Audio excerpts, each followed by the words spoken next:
Bonjour. Bonjour Ça Eric. fait toujours un peu bizarre quand même, une ambiance comme ça. Ah, Bonjour Thierry Marx, ça va? Bonjour Eric. Ça va? La première question, on va directement rentrer dans le sujet. La situation actuelle, vous réagissez comment? Vous dites quoi? Vous Non, voyez quoi? situation actuelle, je vais donner mon avis et qui n'est que le mien, c'est que je suis solidaire évidemment de mes confrères, toute gastronomie confondue, enfin, je dirais pas de souci. On vit une période extrêmement anxiogène, pourquoi? Parce que nous sommes des chefs, mais aussi des chefs d'entreprise, et que par définition, un chef d'entreprise n'a pas l'habitude d'accumuler des dettes. Et là, aujourd'hui, on est dans l'accumulation de dettes dont on ne sait pas comment on va les rembourser. Ça, c'est un vrai problème. Et en même temps, ce n'est pas une profession d'idiots, d'abrutis qui ne penseraient qu'à manifester leur mécontentement. On a bien pris conscience que dans l'ensemble de la profession, malgré notre anxiété, nous avons pris conscience que c'est un virus et qu'il faut d'abord traiter le problème de ce virus pour ensuite connaître des jours meilleurs. Donc voilà, on patiente, on s'inquiète. La reprise va être longue parce que redémarrer une entreprise, c'est pas brancher et débrancher un grille-pain. C'est pas ça l'histoire. C'est de faire retrouver de la cohésion dans nos entreprises et redémarrer. C'est assez intéressant ce que vous dites parce qu'en discutant avec pas mal de chefs, j'ai l'impression qu'il y a une anxiété qui est tous les gars qui étaient dans les cuisines. Le soir, ils sont à la maison, ils sont avec leur fiancé ou leur épouse, ils vivent avec les enfants. Le rythme est complètement rompu. Est-ce que ce n'est pas une difficulté, ça, dans l'avenir? Eh bien, ce sera une difficulté pas pour les plus passionnés, mais pour ceux qui vivent cela comme un métier.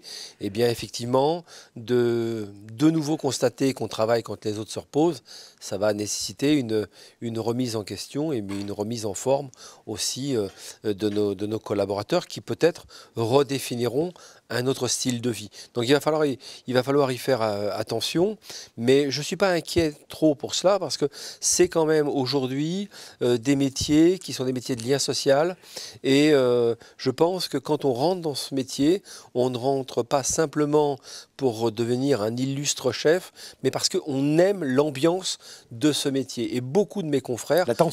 D'attention et de reconnaissance, parce que vous soyez connu dans votre quartier, dans votre village, dans votre ville, dans votre département, peu importe, vous avez une reconnaissance de l'autre et vous partagez quelque chose de très émotionnel qui est la cuisine. Le simple fait de pouvoir descendre dans le café de son quartier, de boire un café, qui, somme toute, n'est pas forcément le meilleur café du monde. Mais il y a les copains, il y a le journal, il y a l'actu, il y a le gars qui tient le bistrot, qui est un type sympa et qui vous donne... La gastronomie, si on devait sortir de ce côté anxiogène, c'est donner envie à des gens en vie. Et c'est toute la magie de la gastronomie. C'est une planète énorme et aujourd'hui, on est privé de cette planète.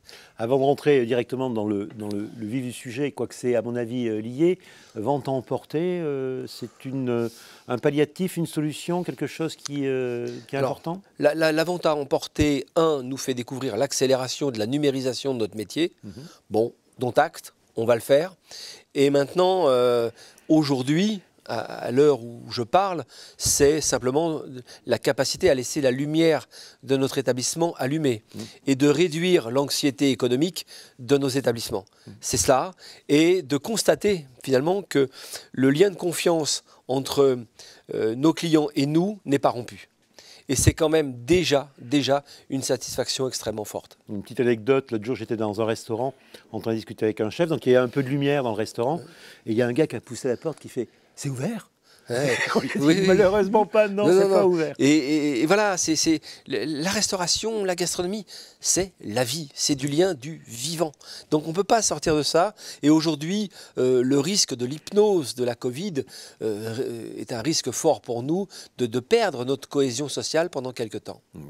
Gastronomie pour tous, c'est le sujet de notre échange, Thierry, qu'on pourrait sous-titrer par bien manger pour tous.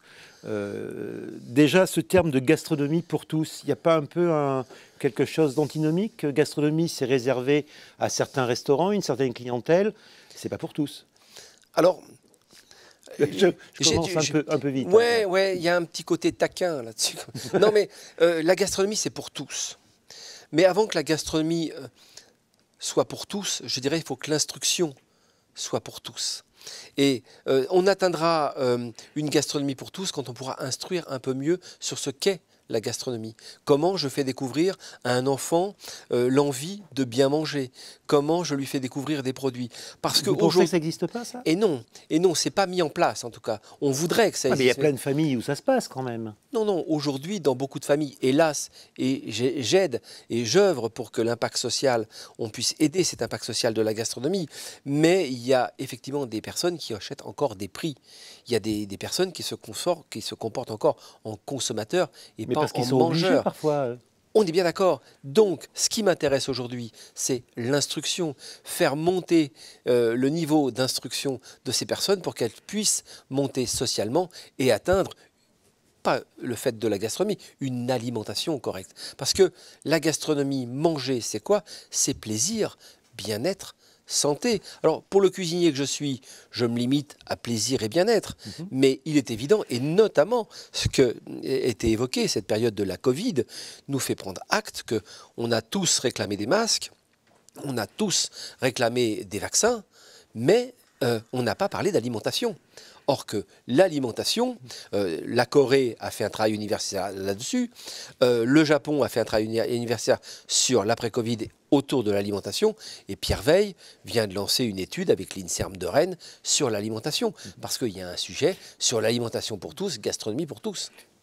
Tout le monde l'a peut-être oublié, mais lors de la première prise de parole du président de la République au tout début du premier confinement, à la fin de son discours, il y a une phrase où il dit « on ne peut plus laisser à d'autres la responsabilité », alors il parle de la santé, mais il cite l'alimentation.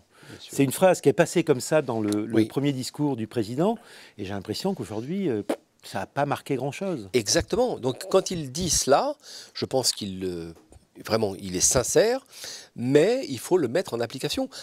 Grande chance, ou peut-être pas grande chance d'ailleurs, de ce premier confinement, on refait la cuisine. Donc on va considérer à un moment donné qu'on ne peut pas déléguer le repas à une industrie. Il faut comprendre et savoir ce que nous avons dans nos assiettes. Parce que ça a du sens sur notre bien-être et sur notre santé. Donc moi, je pense que, très honnêtement, on est nombreux, je pense, à penser cela, qu'il faut instruire beaucoup. Si on veut une gastronomie pour tous, il faut instruire beaucoup, dans tous les sens du terme. Et l'acquisition de connaissances. L'acquisition de connaissances. Je suis bien d'accord. Pourquoi? Parce que depuis la monarchie, on essaie de trouver des ingrédients pas chers pour les pauvres. Quand les pauvres ont le ventre plein, ils ne se révoltent pas.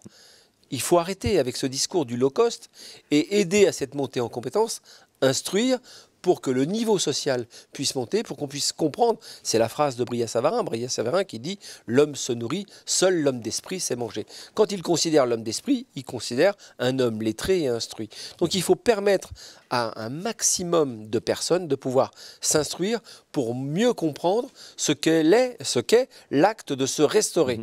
Quand on restaure un meuble, c'est pas pour qu'il soit moins beau, c'est pour lui redonner son lustre d'antan. Parfois c'est le cas. Des fois c'est le cas. Mais quand on se restaure, c'est aussi pour faire en sorte de trouver ce plaisir et ce bien-être. Alors, je comprends bien. Est-ce que ce n'est pas une vision un peu bipolaire, un peu carrée? Parce que moi, des enquêtes auprès de mangeurs, je ne les appelle pas les consommateurs, je les appelle les mangeurs, je me suis souvent rendu compte que le choix de l'approvisionnement alimentaire et donc de la cuisine était plus complexe. C'est-à-dire que dans la même semaine, une même famille pouvait passer de ces supermarchés d'origine allemande où le prix est le plus bas possible à un petit producteur d'asperges qui vendait sur le parking de l'usine.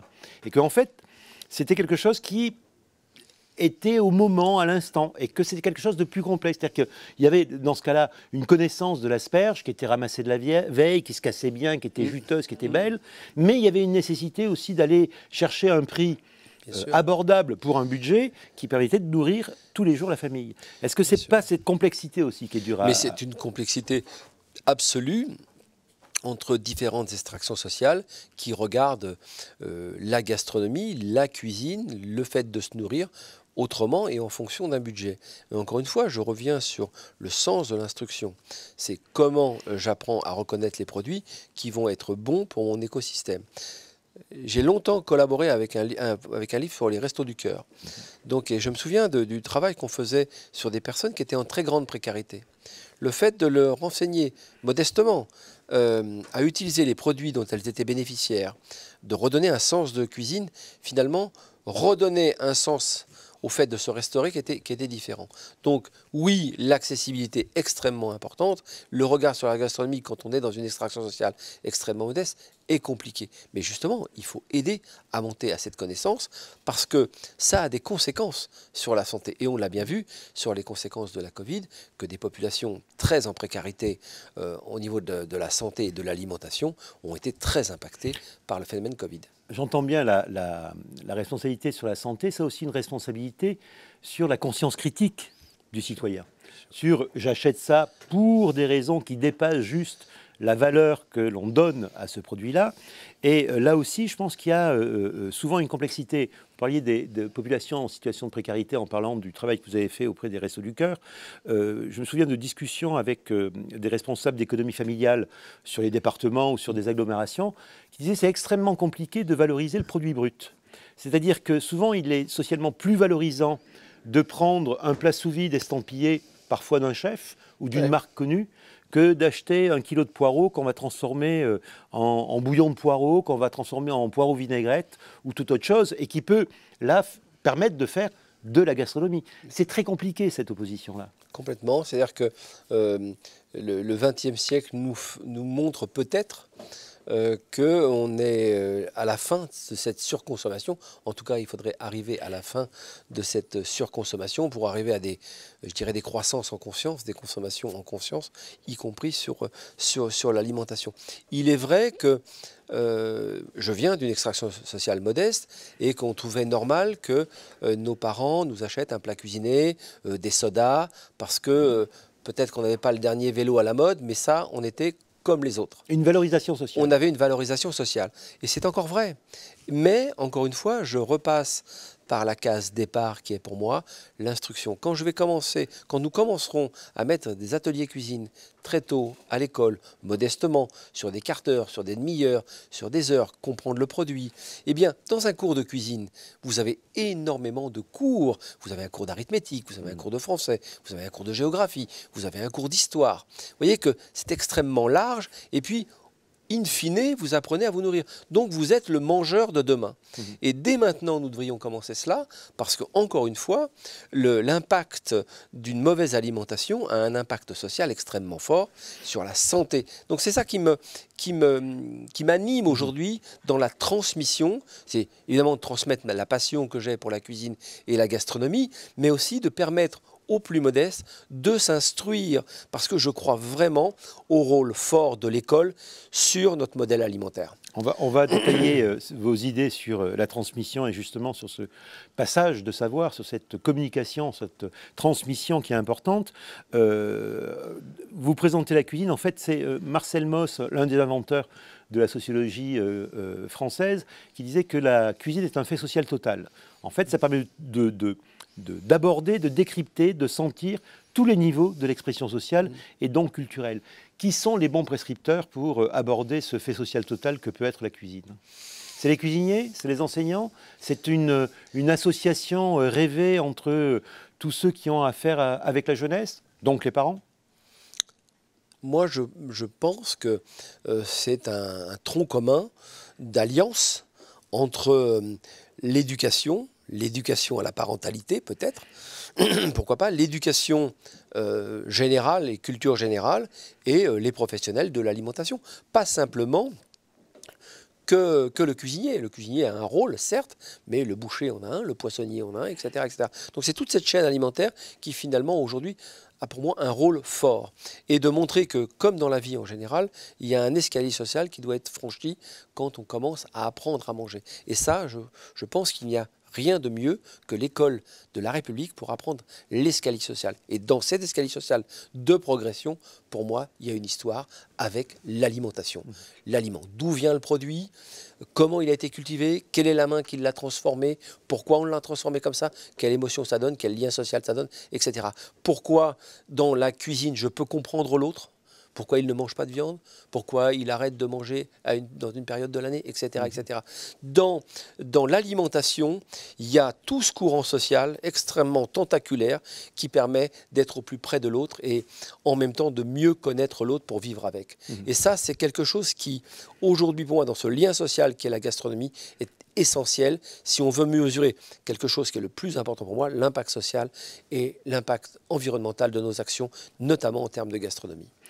L'enseignement de cette cuisine du quotidien, pourrait-on dire, s'est arrêté, si je ne me trompe pas, en 1982. C'est le premier gouvernement Mauroy qui arrête l'enseignement appelé ménager, qui était un enseignement qui apparaît juste après la guerre de 70, avec le début de la Troisième République, où le but du jeu était de former les jeunes filles. Alors il y a quelque chose de sexué qui aujourd'hui on trouve un peu bizarre, mais c'est en fait ça ce qu'il faut remettre en place, c'est un enseignement ménager dans les lycées et les écoles. Alors enseignement ménager, je sais pas. Hein, je trouverais peut-être une accessibilité à l'alimentation, peut-être un autre nom plus fun, si je vais prendre un nom anglais, mais et surtout ne pas le cibler sur une partie de la société qui ne serait uniquement que féminine.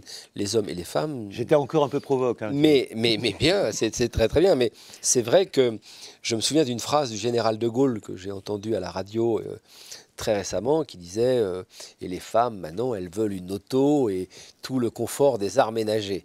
Donc oui, il y a eu un moment donné, il a fallu arrêter de définir que c'est les femmes qui faisaient la cuisine et qu'elles devaient rester au foyer pour faire la cuisine. On a bien vu que tout ça avait volé en éclats à l'après-guerre. Mais donc c'est ce cooking fun qu'il faut rester. Mais bien sûr, on a beaucoup perdu dans l'éducation nationale au fait de vouloir séparer les gens qui étaient en capacité d'apprendre pour faire de ceux qui étaient en capacité de faire pour apprendre. Je pense que c'est des mondes qui se rencontrent. Donc, je suis pour ramener des cours sur l'alimentation et sur la cuisine de façon assez générale dès l'école primaire, comme je suis pour ramener des cours d'éducation au travail manuel dès l'école primaire. Parce que ça nous permet de mixer des populations qui se séparent à un moment donné de façon assez brutale, ou qui se séparaient de façon assez brutale, ceux qui avaient cette capacité d'apprendre pour faire et qui suivaient de longues études, et puis ceux qu'on considérait qui étaient plus à l'aise pour faire pour apprendre et qui allaient vers le monde de l'artisanat ou autre. Donc je pense qu'il faut... L'école est là pour rassembler.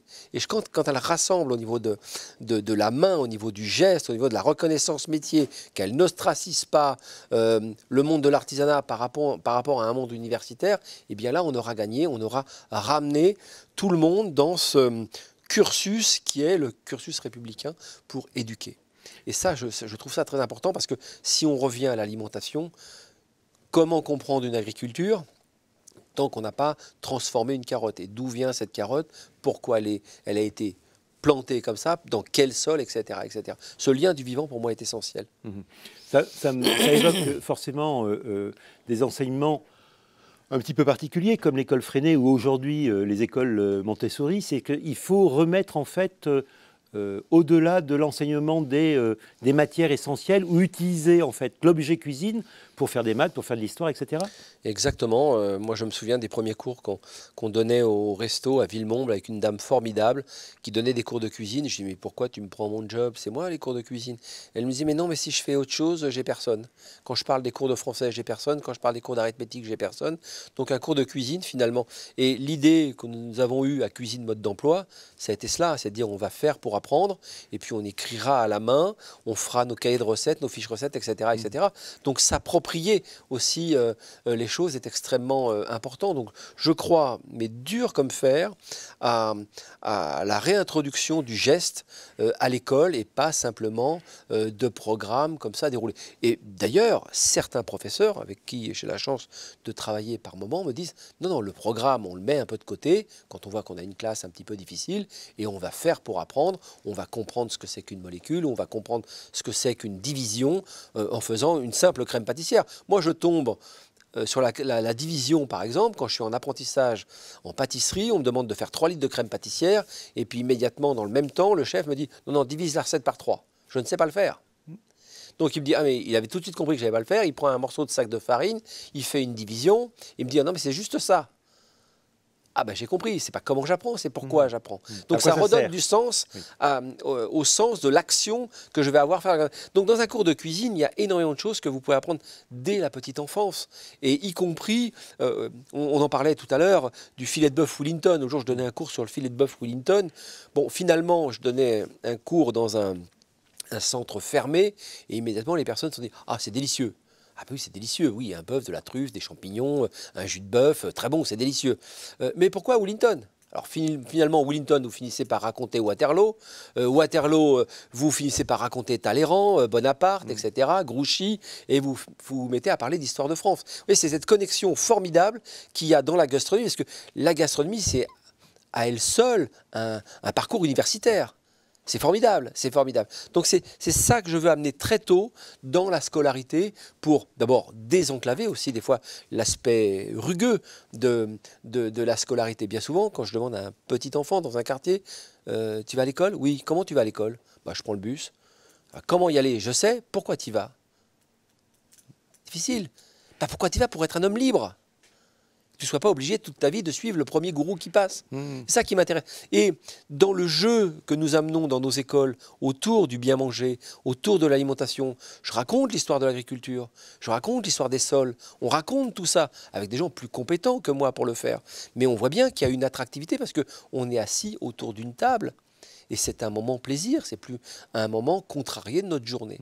Et c'est là où la table, la gastronomie reste un moteur fort de connaissances et d'instruction. Vous avez cité cuisine mode d'emploi.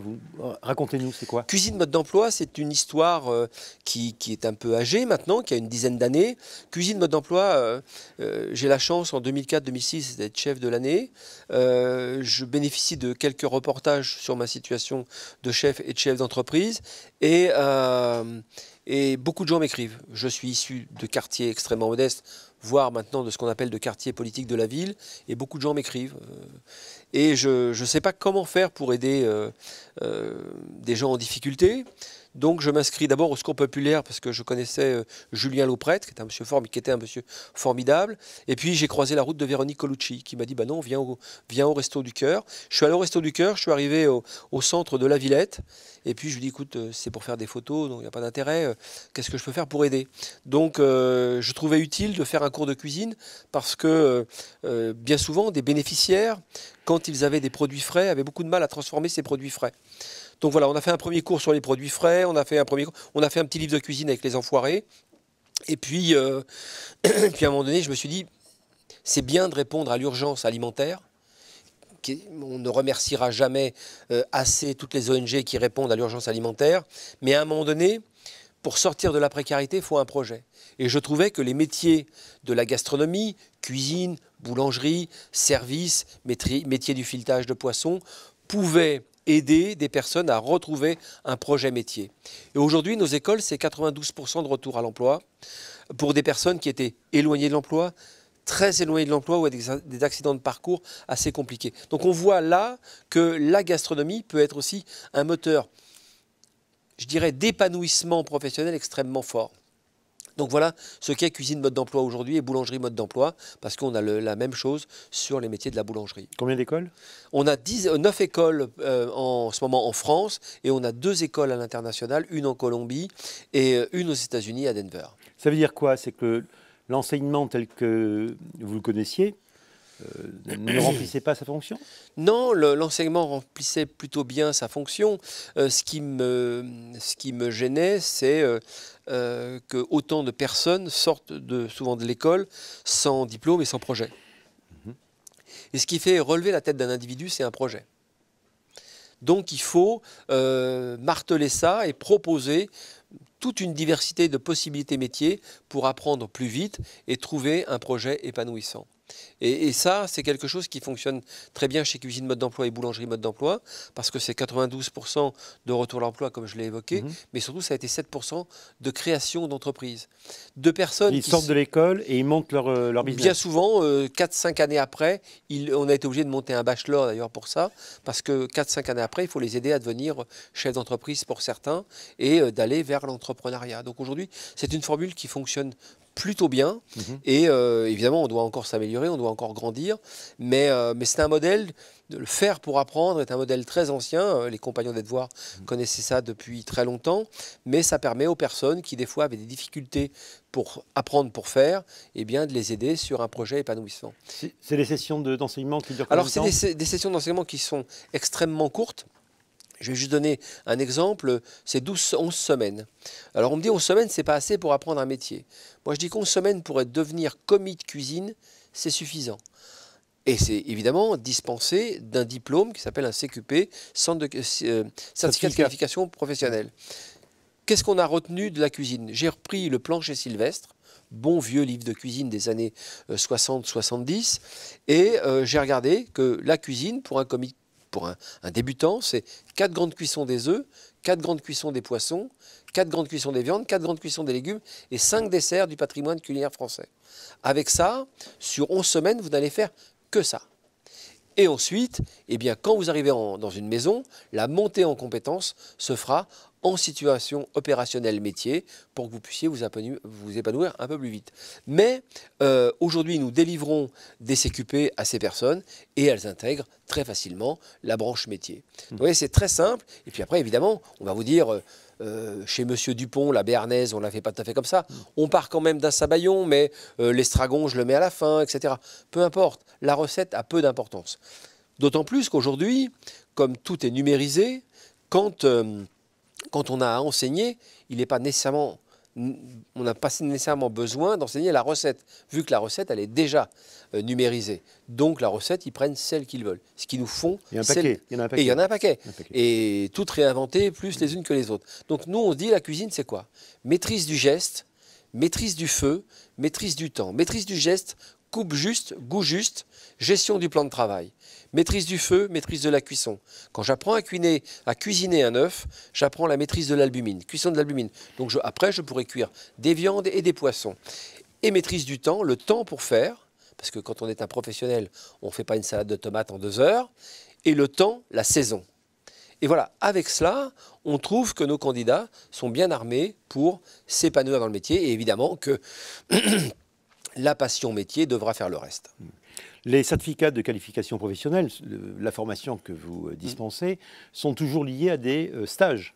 Alors c'est lié à des stages en entreprise. C'est vous qui trouvez les stages? C'est les élèves qui on partent a maintenant un réseau assez fort de demandes de professionnels. Donc aujourd'hui, il n'y a aucun problème pour placer les stagiaires dans le secteur d'activité dans lequel ils souhaitent aller. Certains vont aller vers la haute gastronomie, d'autres vont aller vers la collectivité, d'autres vers le bistrot, d'autres vers la brasserie, peu importe, voire des spécialisations. Et ils vont... les franchisés? Peu les franchisés parce que y a chez les franchisés une régularité produit, certes, mais il n'y a pas de variation. Donc il n'y a pas de montée en compétences pour le candidat. Donc très peu chez les franchisés, c'est comme ça. Mais par contre, il y a tout à réinventer des fois dans le monde de la collectivité, dans le monde de l'hospitalier, dans le monde de l'EHPAD. On va voir que ces métiers de l'alimentation dans le monde de l'EHPAD va prendre tout un parcours technique extrêmement intéressant. Donc tout ça, ça permet à nos candidats de trouver un épanouissement métier. La même chose dans les métiers des produits de la mer et la même chose dans les métiers de la boulangerie. On a brièvement évoqué les franchisés. On a quand même un peu l'impression que l'offre alimentaire au restaurant est en train de changer. Le petit bistrot, tel qu'on le rêve, tel qu'on le désire, est-ce qu'il n'a pas un avenir qui est un peu remis en question, justement par une puissance de tir imposée par ce qu'on peut appeler les franchisés, les grandes marques, ceux qui s'installent? Alors les franchisés, il y a des acteurs de la franchise que l'on connaît, qui sont divers et variés. Elles souffrent beaucoup. C'est-à-dire que en ce moment, oui. En ce moment, oui. Et je trouve qu'il y a des franchisés qui tirent bien leur épingle du jeu. Et puis on voit quand même j'ai quelques chiffres là-dessus, mais on voit quand même un déclin du franchisé. Je ne parle pas du grand champion du burger, où là on a une cuisine, une proposition assise ou à emporter. Mais les pseudo-asiatiques aussi, qui sont en train de faire une percée absolument extraordinaire. Exactement, parce qu'il y a une industrialisation et un exotisme dans ces produits. Et une absence de connaissances. Et une absence de connaissances qui revient à dire, encore une fois, comment j'apprends à faire la différence. Et on devrait apprendre à lire la carte d'un restaurant comme on lit une étiquette sur un paquet sur une tranche de jambon. C'est évident. Mais à un moment donné, ces franchisés répondent à un besoin très ponctuel sur des zones d'autoroute, sur des environnements d'énormes malls de consommation qui tentent à réduire. On voit bien que... En centre-ville aussi, hein, Thierry. Oui, bien sûr. L'hypermarché, oui, c'est la même solution, c'est le même constat que les hypermarchés. Les hypermarchés commencent à maigrir largement. L'hypermarché des années 70-80, en gros, il y avait 72 000 produits dans ces magasins, aujourd'hui réduits comme une peau de chagrin pour réintroduire les centres-villes. Et c'est là où il y a un risque de voir une réintroduction aussi d'un style de restauration qui est un style franchisé et très uniformisé et très industrialisé. Donc ça veut dire que l'artisan doit faire la différence. Et que pour qu'il fasse la différence, encore une fois, et j'insiste, on va me dire que je radote, sur l'instruction, la formation, comment je reconnais ce qu'est un bon produit. Que ce soit un produit de restauration, que ce soit un produit agricole ou un produit de consommation courante. Comment je reconnais un bon produit. Et là, le professionnel, tant qu'il fera la différence, tant qu'il ne se comparera pas à l'industrie, mais qu'il fera un modèle différent, aujourd'hui, on veut voir la main qui nous nourrit. Donc, le bistrot, il ouvre sa cuisine. Ils l'ont tous déjà fait. Donc, aujourd'hui, il faut dire non, il y a ce que j'ai aujourd'hui, c'est la cuisine du marché, c'est ça que je vous délivre, et je vous garantis que vous aurez du plaisir, du bien-être et de la santé. Ce que ne pourra pas vous garantir l'industrie. Et pas forcément cher. Et pas forcément cher. Mais le prix n'est pas la valeur. C'est une question. Le prix n'est pas la valeur. Warren Buffett. Le prix n'est pas la valeur. Le prix, c'est une négociation entre deux parties. La valeur, elle est ailleurs. Dans le sourcing du produit, dans la qualité du prix, dans l'impact social et l'impact environnemental du produit. Donc, la négociation, ce n'est pas le sujet. Le prix, ce n'est pas le sujet. C'est-à-dire que quand je prends un œuf mayonnaise, que j'achète un œuf 45 centimes d'euros, je fais une mayonnaise maison, qualitative, quasiment à la minute, que l'œuf n'aura pas été conservé dans une mauvaise saumure, dans un frigo dégueulasse, ou dans un frigo qui va lui avoir fait perdre 40% du goût de cet œuf. Ça, c'est du vrai travail. Ça doit être reconnu par le mangeur. Et dire, ça vaut 8,50, je prends. Je prends parce que c'est bon, c'est clean, good and fair, comme disaient les Anglais. Et donc, pour moi, c'est bon, j'accepte, c'est un bon produit, ça a un impact social, ça a un impact environnemental, et en plus, je me régale. Et n'oublions pas que la cuisine, c'est donner de la mémoire à de l'éphémère. C'est ça, la cuisine. Donc, l'instant bonheur que vous allez faire vivre à un mangeur, à quelqu'un qui va avoir choisi votre enseigne, c'est important. Le reste, c'est du monocorde. C'est du monocorde. Quand vous me parlez de franchise, vous me parlez d'une industrie qui fait faire ailleurs d'ailleurs, vous ne verrez pas la main qui vous nourrit, et ce que vous allez voir de fait à la minute aura été transformé ailleurs. On vous montrera que la partie glamour, on vous montrera que le moment où on rentre la pizza dans le four, qui vous laisse croire que cette pizza est bonne. Donc vous voyez, et je voudrais prendre un symbole fort sur le prix, parce que nous, Français, tout ce qui nous parle, c'est le pain. Et souvent, c'est la baguette de pain. Une baguette de pain à 80 centimes d'euros, ça n'a pas de sens.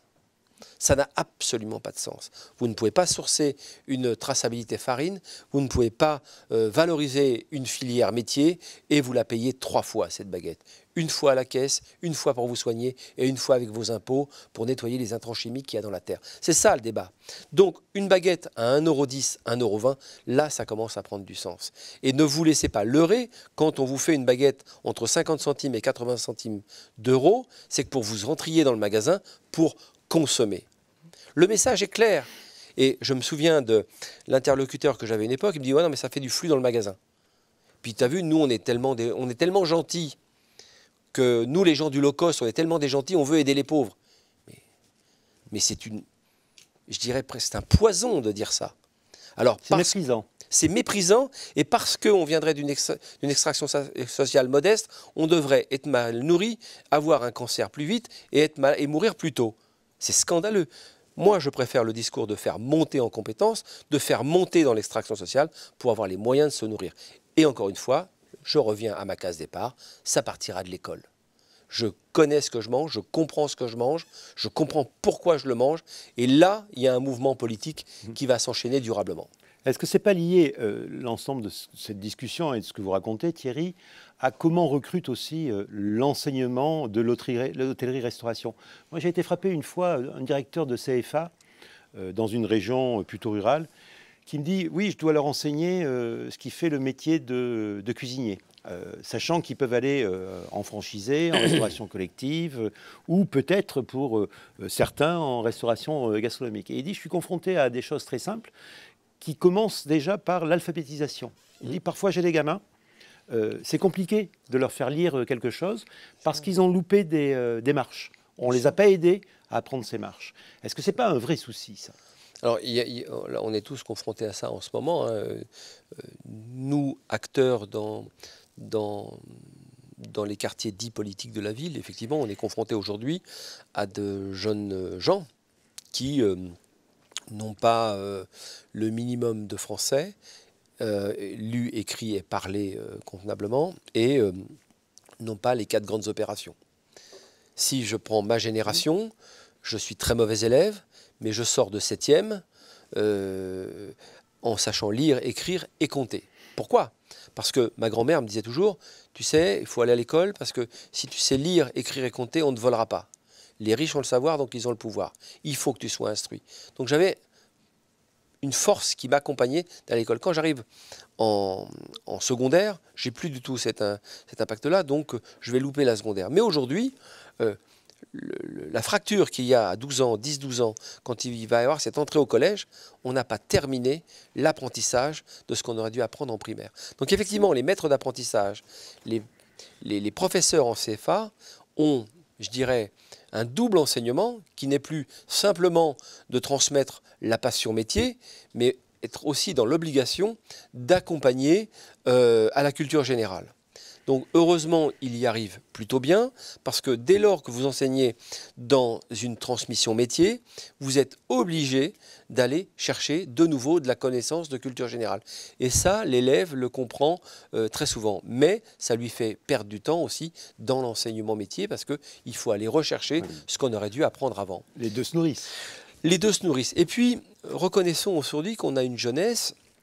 Moi, je l'aime beaucoup, cette jeunesse, parce que c'est une jeunesse de l'immédiateté, finalement, et qui se dit, moi, je ne veux pas avoir un rapport sacrificiel au travail.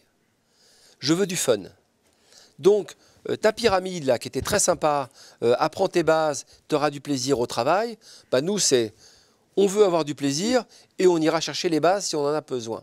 Donc, ce qui m'intéresse, moi, dans mon métier, c'est de dire, est-ce qu'il est passionné ? Moi, dès qu'un gamin me dit « alors je vais avoir un CAP de cuisinier », je dis « on s'en fout du CAP, c'est un morceau de papier, ça ne veut pas dire employabilité. Pourquoi tu veux être cuisinier ? J'aimerais être un cuisinier connu, j'aimerais faire de la télé, j'aimerais faire comme Cyril Lignac, etc. etc. » Très bien, ça c'est un projet. Là on va s'entendre parce que je vais te transmettre de la passion. Et ça, c'est formidable. Ouais, mais la télé, c'est pas la cuisine. La télé n'est pas la cuisine, certes, mais peu importe le modèle, le rôle modèle qui va être choisi par ce jeune homme ou cette jeune fille, mais c'est de dire, moi, ce que je veux savoir, c'est si tu as de la passion pour ce que tu fais ou pas. Même si ce n'est pas une passion durable, mais c'est sur la passion. Oui, ah oui, d'accord, je comprends. Ça peut être très bien, j'ai envie que les gens demandent durable une fois que j'ai préparé un plat. Exactement. Ça veut dire, moi, j'aurai mon bistrot plus tard et j'irai m'installer sur les bords des rives de la Loire. Tout ça, c'est une vision très fantasmée du métier, du chef qui devient restaurateur, etc. etc. Mais c'est ce qui m'intéresse. Le diplôme est une anecdote, là-dedans, est une virgule dans Les Misérables. Ce qui compte, c'est d'avoir la passion métier. Donc, quand on arrive à leur transmettre cette passion, ou quand ils ont cette passion qu'il faut animer en permanence, ils vont aller chercher la compétence, y compris de la compétence en culture générale, dont ils vont avoir de toute façon besoin pour continuer à s'épanouir. On est face à quelque chose d'assez passionnant, je pense, c'est qu'on est tous avec les images de la blanquette, du pot-au-feu, du couscous en tête, et je pense que la cuisine qui se fait au jour le jour dans les familles, sans passer par les choses qui sont préparées, invente plus que ce que l'on veut bien croire. Est-ce que c'est quelque chose qui est important à observer, ça, une marche en avant, en fait, de la cuisine, de comment on se nourrit, qui est beaucoup plus rigolo qu'on voudrait bien nous le raconter? Entièrement d'accord. Entièrement d'accord. Moi, j'ai la chance de faire une petite émission qui s'appelle Les recettes du bonheur, où on prend des madeleines de Proust de sportifs, quand ils nous racontent les plats de leur enfance. Certains, c'est la fricadelle. Il y a même des gens qui vous disent ah non, mais moi, le gratin dauphinois de ma mère, elle y mettait ça en plus. Et c'est ce twist-là qui fait que, encore une fois, ça donne de la mémoire à de l'éphémère et qu'on va garder ce lien social fort de la famille, de ce foyer qui nourrit, de ce foyer qui rassure, et qui fait que la cuisine du quotidien peut être une cuisine extrêmement attractive. Je me souviens souvent de gens qui me disent « Non mais moi je peux pas faire la cuisine, ils n'aiment pas ce que je fais ». Et les enfants qui disent au papa ou à la maman, mais si, on aime bien quand tu fais ça. Ouais, c'est pas top. Ta Charlotte, elle tient pas bien, elle s'écroule un peu. Mais elle est bonne. Mais elle est bonne. Ouais. Bon, voilà. Et puis, on oublie toujours un paramètre extrêmement fort, c'est l'amour qu'il y a là-dedans. C'est le jeu de texture et de température du produit, un cake qui sort trop chaud, le fameux gâteau yaourt mal pesé qui n'est pas cuit à cœur. Mais tout ça, ça a un goût, ça a le goût et la saveur de l'amour, d'être ensemble, de se rassembler, de faire lien, de faire peuple même par moments sur un plat. Je vous coupe Thierry, ça ne veut pas dire simplement que la cuisine, ce n'est pas un tour de passe-passe, ce n'est pas un tour technique, ce n'est pas de la chimie, c'est avant tout du sentiment et de la construction du souvenir. Et c'est surtout le goût. Vous savez, ce truc formidable, dans un rôti parfaitement cuit, le meilleur, ce n'est pas le rôti, c'est le jus. Exactement. Et est-ce que là, il n'y a pas quelque chose... Vous êtes de cette génération-là, je vous connais depuis longtemps, Ouais. on se suit depuis la fin des années 90. Est-ce que votre génération a pas un petit peu oublié à un moment donné cette histoire-là, en disant on va faire des trucs dingues, vous allez voir ce que vous allez voir, et il n'y a plus de jus. Alors c'est vrai, parce qu'à un moment donné, une génération veut en chasser une autre, donc il y a toujours une zone de frottement, on veut remplacer les anciens, est-ce qu'on est armé pour le faire? Pas encore, donc la seule arme que nous ayons à ce moment-là, c'est la provocation. C'est très facile d'être provocateur, de vous visser une casquette sur la tête, de dire vous allez voir, je vais tout renverser. Je fais autrement. Je fais autrement. Et puis finalement, vous dire ah ouais, les anciens, ils avaient fait ça. Et puis vous aussi, vous finissez par construire vos cercles et vos certitudes. Et puis vous continuez à avancer. Mais cette période, je dirais, de rupture qu'il faut absolument avoir pour passer à autre chose est absolument nécessaire. Je ne vais pas revenir à tuer le père, etc., mais à un moment donné, on a besoin de ça, de rentrer dans cette provocation pour passer à autre chose. Et de réfléchir aussi, de faire évoluer. Moi, j'aime bien cette phrase de Gustave Mahler. Je regardais une des symphonies de Gustave Mahler, j'écoutais une des symphonies de Gustave Mahler l'autre jour, et il y avait quelque chose qui avait écrit Gustave Mahler, il disait « La tradition, c'est la transmission du feu, donc de la passion, mais pas l'adoration des cendres. » Et c'est... Ce que je crois aussi juste en cuisine, c'est qu'à un moment donné, il n'y a pas de conflit sérieux entre tradition et innovation, mais à un moment donné, il faut déranger des cercles établis par d'autres avant. Et ça, vous ne pouvez le faire que par provocation. Si vous n'êtes pas assez bon, vous disparaissez. Si vous êtes bon, vous passez le cap et à votre tour, un jour, d'être remplacé, chassé par des plus jeunes, plus audacieux et plus provocateurs. Dans ma question, il y avait aussi, et on revient à notre sujet de bien manger pour tous, de la gastronomie pour tous, c'est que est-ce qu'il n'y a pas une nécessité, non pas d'assagir, mais de construire quelque chose dont qu'on a envie de manger, qu'on a envie de manger 2 fois, 3 fois, et pas juste la représentation sociale du restaurant gastronomique. Mais l'avantage de la gastronomie, c'est aussi des instants bonheur, Oui, oui. divers et variés. Moi, j'ai des instants bonheur avec un œuf au plat. Non, mais c'est important de le répéter, peut-être. Alors, je vais même vous donner une anecdote qui est effarante. Je suis végétarien. Mon papa, dans sa gamelle de chantier, très souvent, faisait coquillettes et corned beef. Fait cette boîte trapèze et tout ça. Très bien, j'avais un papa qui mangeait aussi du corned beef. Quand je passe dans une épicerie où on trouve encore ce type de produit, j'achète une boîte de corned beef. Ça n'a rien de gastronomique. Ah non. Mais c'est un tel souvenir de mon papa que c'est extrêmement fort. De la coquillette qu'il y avait, voire même de la mauvaise sauce tomate qu'on faisait avec de l'eau et du concentré de tomate. Et un peu de gruyère par-dessus. C'est ni bon ni mauvais. C'est simplement du souvenir. Constitutif. Donc voilà, exactement. L'œuf du matin, la choucroute avec des copains, un cassoulet, une tartine, peu importe. C'est des moments de gastronomie. Et puis, il y a des moments d'écriture, d'autres écritures gastronomiques possibles qu'on a envie de vivre. Et la France nous donne cette possibilité-là, d'aller dire, tiens, je vais aller goûter telle cuisine à l'Aïeul, chez Régis Marcon ou d'autres, et de se dire, tiens, c'est une vraie identité de cuisine, c'est une émotion, c'est même assez spirituel ou c'est assez intellectuel, mais je vais vivre une autre émotion. Et la gastronomie, c'est quand même des successions d'émotions. Et moi, je suis prêt à faire 500 km pour aller goûter une écriture de cuisine, une empreinte de cuisine différente, mais en même temps, je peux reprendre 3 fois un plat de coquillettes avec du gruyère dessus.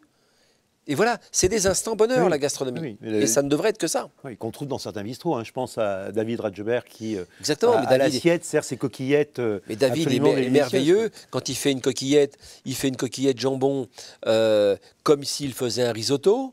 Et puis, quand c'est la saison de la truffe, il vous met un peu de truffe. Et quand c'est la saison du champignon de Paris bien ferme, il vous râpe un champignon de Paris bien ferme. C'est abordable, c'est accessible, c'est agréable à manger, agréable à payer. C'est quand même ça aussi, la gastronomie de bistrot. Complètement. Et on avait... Alors, quand on parle de cette gastronomie-là, de cette gastronomie de bistrot, moi, je l'ai aimée parce qu'elle avait une vraie connotation ouvrière.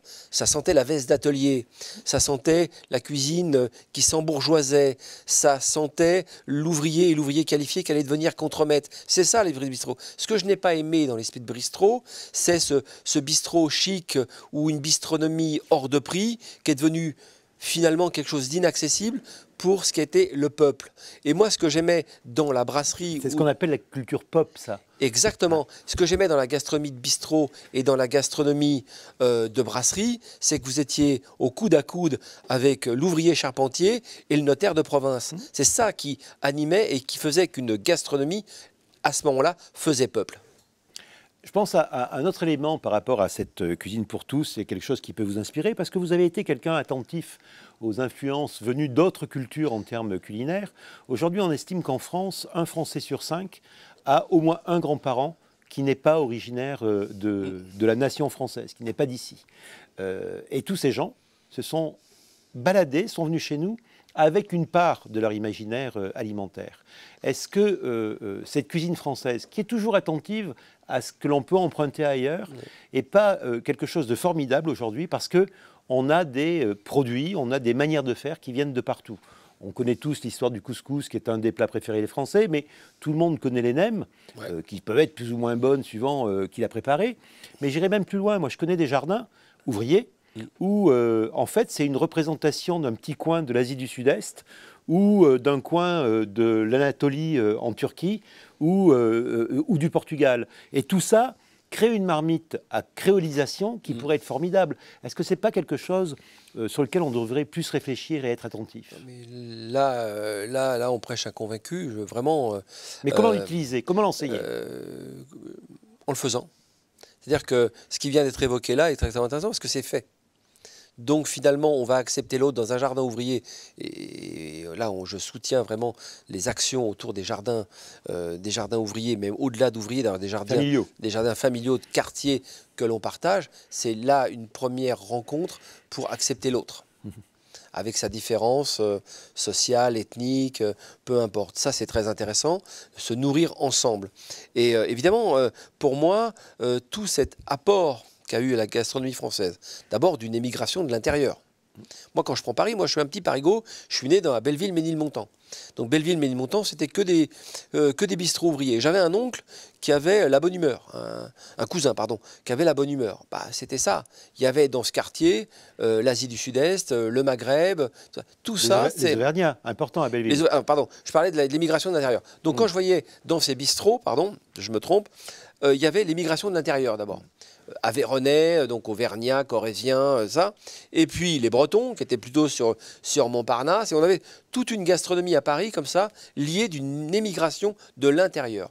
Et puis est arrivée une autre émigration de l'extérieur, d'abord par ce retour, ce qu'on a appelé les colonies françaises, donc ce qu'était l'Indochine avec toute cette culture de l'Asie du Sud-Est, et puis les pays du Maghreb qui nous ont apporté un certain nombre de savoir-faire. Ensuite est arrivée l'Afrique subsaharienne, sur la porte de Montreuil, là on voyait souvent, avec une attitude de cuisine, une attitude alimentaire qui s'est hybridée sur la culture française. C'est une richesse ? Ah, c'est une richesse. La diversité est une richesse absolue. La diversité est une richesse absolue. Il faut jamais se sortir de cela. C'est-à-dire qu'il faut comprendre qu'une république est forte, et c'est un cadre éducationnel, c'est un cadre qui doit aider le citoyen à monter, elle ne doit jamais être mise en question, mais une hybridation, quand les gens arrivent en se disant je reconnais cette nation française, est-ce que je peux lui y apporter quelque chose? Oui, j'y apporte quelque chose de bienveillant. Il n'y a pas de raison. La nation va prendre ça en compte et faire grandir les peuples ensemble, les individus ensemble. Et c'est ça qui m'intéresse, moi, dans cette France, c'est qu'elle est capable d'absorber comme ça des compétences, des connaissances et de montrer qu'il n'y a pas de conflit là-dedans. Bien au contraire, si c'est pour grandir ensemble et pour pas annexer l'autre, c'est différent. Dans un peu moins de 10 minutes, on écoutera et on prendra les questions des personnes qui nous suivent. Pour prolonger sur cette idée-là, vous connaissez bien le Japon. Il y a une chose qui m'a toujours frappé au Japon, c'est ces micro-bistrots tenus par un couple où il y a 15 couverts, qui sont une réalité économique, qui sont une réalité de cuisine de très bonne qualité, en tenant compte justement de ces influences que l'on peut prendre aujourd'hui en France, qui viennent de partout, d'une bonne formation, d'une curiosité, d'une envie de faire à manger. Est-ce qu'aujourd'hui, vous croyez que ces micro-bistrots à la japonaise pourraient exister, pourraient être une alternative à la grosse mécanique que l'on voit dans tous les coins de France? Absolument. Absolument. D'ailleurs, c'est vrai que ça fait 29 ans que je vais au Japon. J'ai travaillé 4 ans au Japon. C'est un pays que je connais bien et j'ai beaucoup observé. Alors, au début, j'étais dans le fantasme de l'observation du Japon, en idéalisant plein de choses. Et puis, je me suis aperçu que ce peuple japonais, l'homogénéité de ce peuple, n'était pas loin de ressembler au peuple français. Donc, je reviens aux izakaya. Un izakaya, c'était bien souvent un petit bistrot qui vivait effectivement sur un monoproduit, qui prenait un poulet, par exemple, je prends le cas des yakitori, et puis, avec ce poulet, allait donner de la valeur ajoutée, de la crête au bout des pattes. Et qui savait donner une raison économique à cette restauration-là, avec très peu de couverts. Madame, monsieur vivaient sur l'affaire, avec un loyer qui était modeste. Ce qui a freiné ça, beaucoup en France, c'est le prix du foncier. Le prix du foncier est absurde, et notamment dans les grandes villes. Donc effectivement, on a tué ce genre de petit commerce. Le petit bistrot qui vivait avec un plat du jour du midi, avec une carafe de vin, un quart de vin bien choisi, une entrée, un plat ou un plat, un dessert, aujourd'hui il est mort à cause du prix de son foncier. Donc vous ne conseillerez pas à un jeune ou un jeune couple qui veut s'installer d'aller dans cette direction-là? Alors je lui conseillerais d'aller dans cette direction-là en ayant un foncier minimum. C'est le seul moyen qu'il aura de pouvoir survivre en ayant un très petit loyer. Donc, je réclame souvent aux maires des grandes villes, arrêtez avec les grandes foncières qui arrivent et qui nous paupérisent d'entrée de jeu avec des loyers trop élevés. Parce que quand on veut s'installer, un, il y a le loyer, deux, il y a l'investissement de départ, et puis la mise en relief de tout ça. Vous arrivez là, exactement là où je voulais vous emmener. Vous devez parler du politique, en fait, celui qui gère comment nous vivons ensemble. La production locale, la libération du foncier en proximité des villes pour avoir de la production de légumes, de l'arboriculture ou même des animaux qui soient proches de la ville pour nourrir la ville, la gestion du foncier pour occuper des restaurants, ça, c'est pas de l'ordre du citoyen ni de quelqu'un d'autre. C'est bien le politique qui va dire on va dans cette direction-là, ce terrain-là, on ne va pas construire. On va installer 3 gars ou 3 filles qui vont produire des légumes et des fruits. C'est compliqué. Vous les rencontrez, les politiques? On les rencontre. Vous leur racontez cette histoire-là? On leur raconte cette histoire-là, ils en prennent conscience. Ils prennent aussi conscience des erreurs qui ont été faites dans le passé, qu'il faut rétablir. Mais aujourd'hui, on voit beaucoup dans les villes des grandes foncières qui possèdent totalement des quartiers complets et qui imposent des loyers qui sont stratosphériques. Alors, cette date de la Covid va peut-être nous faire prendre conscience qu'il faut... Le monde d'après? Le monde d'après, et parce qu'il n'y aura plus de clients pour le monde d'après, le monde d'avant.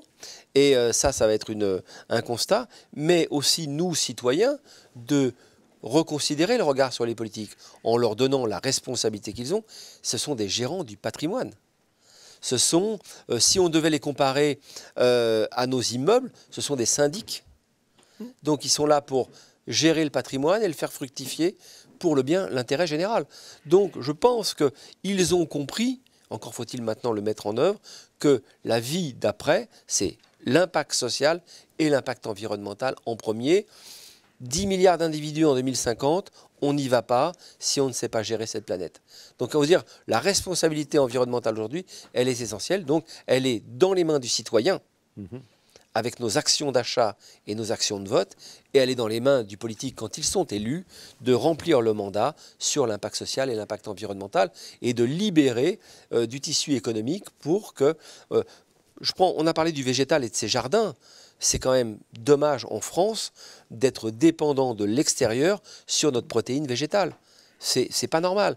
Là, aujourd'hui, je suis dans le jardin de la France, ce qu'était le jardin de la France. Je devrais trouver beaucoup plus de maraîchage que je n'en trouve, parce qu'aujourd'hui, sur Paris, avoir une bonne qualité de légumes de façon continue, issue des terroirs français, pas trop éloignés de notre capitale ou pas trop éloignés d'une grande ville, j'en ai pas au-delà d'une journée.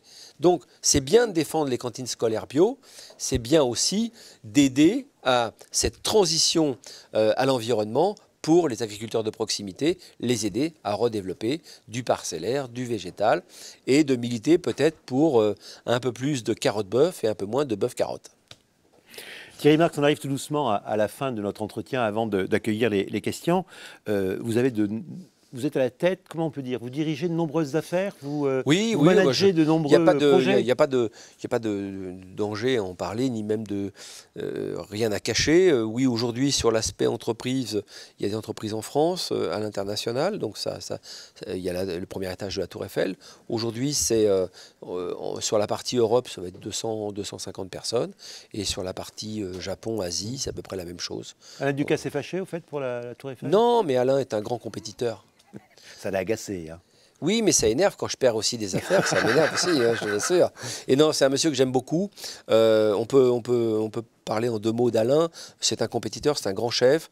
C'est un formateur. C'est un formateur et surtout, c'est un des plus grands défenseurs de l'économie de la qualité. Et avec des hommes comme ça, on peut tordre le cou au low cost. Le low cost n'a jamais aidé les gens modestes, jamais. Au contraire, le low cost a appauvri l'agriculture française, l'artisanat français et l'industrie française. Donc il faut arrêter avec la théorie du low cost, il faut défendre l'idée de l'économie de la qualité. Michel Troisgros, une fois, me disait, qu'est-ce qui est cher? La tomate qui est bien produite, qui a du goût et qui est produite en saison, ou celle qui n'a aucun goût et qui occupe les étals 12 mois sur 12. Il disait, je crois que c'est celle qui est 12 mois sur 12, elle est trop chère. Bien sûr, exactement. Le low cost, ça a été le mal planétaire qui finalement... Et alors à chaque fois, les esprits chagrins vous disent « Oui, mais c'est pour ceux qui n'ont pas les moyens. » Non, moi je préfère aider les gens à avoir les moyens. C'est ça qu'il faut se dire. Il faut arrêter avec cette phrase monarchique qui disait « Nourrissons le peuple avec des choses pas chères, comme ça il ne se rebelle pas. » Non, non, non. Aidons le peuple à monter en compétences et en connaissances et à s'instruire pour avoir une vie sociale. Avoir les moyens. Et avoir les moyens. On est bien d'accord. Parce que ça aura du sens. Les gens réinvestiront dans ce qui les épanouit et pas dans ce qui les contraint. Et mal manger, ne pas avoir l'opportunité de pouvoir choisir ce qu'on mange et n'avoir que ce réflexe d'acheter un prix, c'est dramatique. Et on va nous refaire le coup à la sortie de la Covid.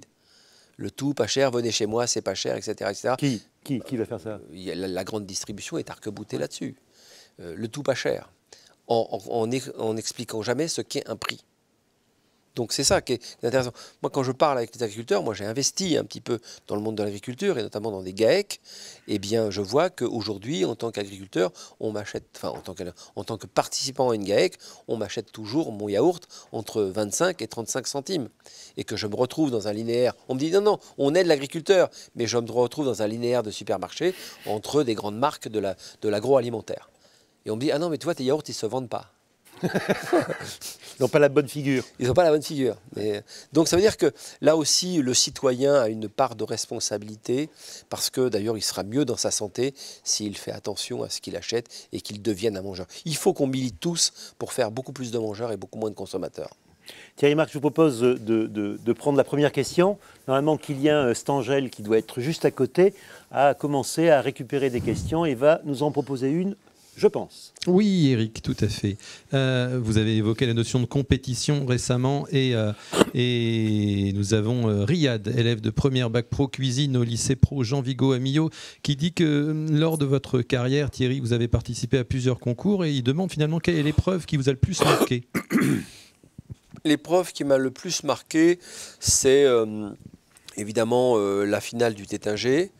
d'un concours qui était un concours impressionnant, et puis d'essayer de m'accrocher pour aller au concours des meilleurs ouvriers de France, alors que je n'étais pas du tout prêt pour ça. Mais à chaque fois qu'on gagne ou qu'on perd un concours, on y apprend beaucoup de choses. On y apprend la gestion du temps, on y apprend la précision du geste. Donc à chaque fois, je me souviens de cette finale du Tétinger où je me suis fait rétamer, mais j'avais gardé, d'abord j'avais été confronté à des vraiment du très très haut niveau de compétition, et voilà, j'en ai tiré l'usufruit qui était de m'améliorer dans mon approche technique du métier. Et pour aller toujours sur ce même sujet, les élèves de la classe de Bac Pro du lycée pro, les Grippo appartenaient dans les Deux-Sèvres, vous disent que vous avez certainement rencontré des difficultés quand même à réaliser certains plats dans votre vie. Et s'il y en a encore aujourd'hui pour lesquels c'est difficile, lesquels sont-ils?